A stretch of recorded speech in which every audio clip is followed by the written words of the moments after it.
como você monta o relatório para o treinador com essas informações, de forma que ele não fique confuso ali na análise, na primeira análise dele. Claro que depois você conversa com ele, mas quando você entrega ali, na hora que ele visualiza ali, o que você gosta de colocar ali na informação de relatório para poder facilitar o entendimento ali de quem tá enxergando? Relatório para treinador, né? E se você for treinador, se você for preparador físico, isso tem que ser um relatório para você também, né? E cara, se você é da academia, se você é personal trainer, isso não é a realidade, poderia ser. Talvez você poderia ter isso também para poder você dar um personal mais aprimorado. Se quiser entender como, manda inbox aí pra gente que a gente tenta te ajudar. Olha só, relatório para treinador tem que ter 3 informações básicas. Resposta do dia. Percepção de bem-estar antes ou percepção de recuperação antes do treino. A resposta dele durante o treino, e esse vai ser carga externa ou só carga interna. E aí, nesse caso, se é só um indivíduo ou time, tá? Então, do dia. Tem que saber como é que foi a resposta dele do dia. Depois eu tenho que ter a resposta dele no acumulado da semana. Aí eu vou para o relatório da semana. Como é que ele está acumulando a percepção ao longo da semana, a carga interna ao longo da semana, a carga externa ao longo da semana? Ele está aumentando a carga externa e a carga interna está aumentando também? Ou quando ele aumenta a carga externa, a carga interna começa a cair? Ou quando a carga interna aumenta, a carga externa está caindo, está mostrando outra coisa? Então eu vou vendo esses cruzamentos de carga externa e carga interna. Por exemplo, na academia. Experimenta aí, galera. Bota lá, pega sua ficha da semana, coloca o peso que você fez em cada treino da semana na planilha Excel, quilagem total, séries vezes duração, série vezes repetição vezes peso por série, né? Multiplica aí, faz a quilagem total da sessão, segunda, terça, quarta, quinta, e você vai ver um gráfico. Pode ser assim, pode ser assim. E olha a sua percepção de esforço, vê se sua percepção de esforço faz um gráfico parecido. Se ele aumentar mais do que está sendo a carga externa, pode ser que você está tendo uma exacerbação da resposta fisiológica, aquela carga prescrita. Talvez esteja na hora de mudar. Então, ó, o do dia, o da semana. Mas como é que eu vou saber que eu estou melhorando no longo prazo? Eu tenho que ter o acumulado da semana. Então, tem que ter semana 1, semana 2, semana 3, semana 4. Então, é o do período. Então, o treinador ele tem que conviver com 3 informações, do dia, da semana e do período.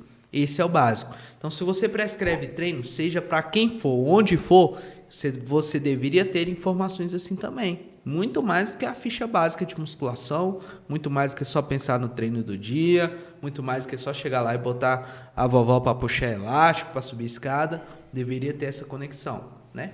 Então, para o treinador acostumar, eu explico ele. Olha, antes do treino, você vai olhar só para as informações do dia. Acabou o treino, você vai ver como é que ele respondeu e como está acumulando a semana.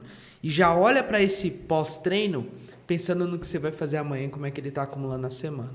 Quando fecha a semana, a gente vai pensar como planejar a semana seguinte. A gente tem que olhar o acumulado semanal. É o relatório 3. Então, esse é o eixo e fluxo de informação e pensamento que você deveria usar para prescrever uma carga de treinamento. Legal.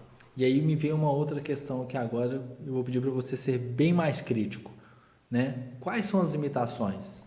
Assim, o que você acha que ainda te limita ali um pouco ali da carga interna, principalmente com baixo recurso ali? Você também pode dar o exemplo se desconsiderar isso também, mas você percebe que tem alguma limitação? Tem. O atleta ter a real consciência do estado dele de percepção. Ele conseguir separar que a PSE 10 dele é porque ele fez muito esforço. E não porque o treinador xingou ele pra caramba e ele tá puto e aí ele deu PSE 10.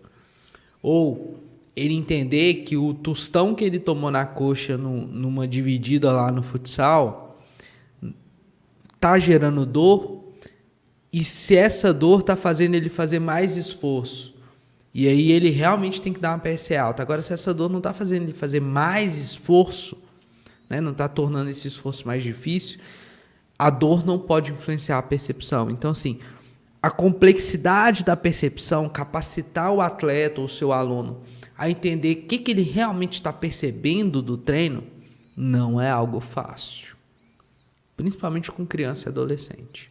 Legal. E isso só reforça né?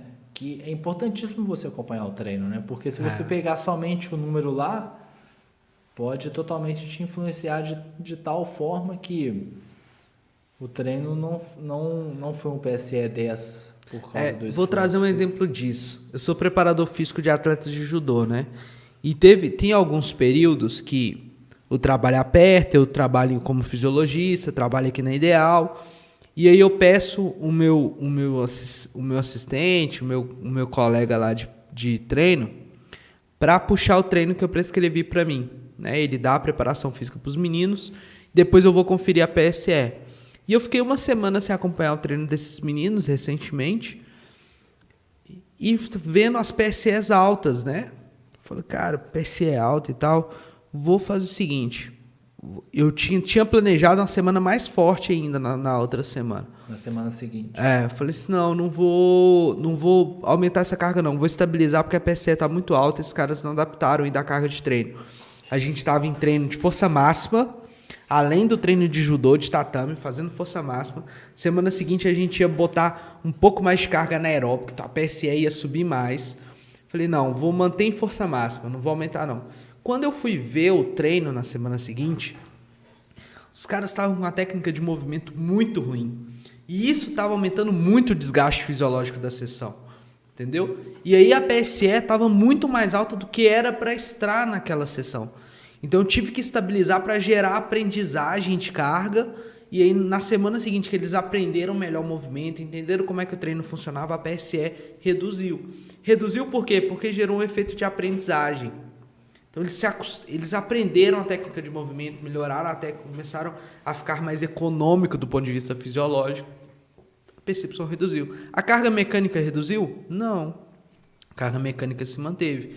Mas a resposta fisiológica, principalmente do ponto de vista perceptivo, porque a integração cérebro-corpo, a resposta psicofisiológica reduziu porque eles melhoraram a técnica. Então, muitas vezes, você vai ter que interpretar mais de um fator para tomar a decisão se você deve ou não mexer o treinamento usando a carga interna.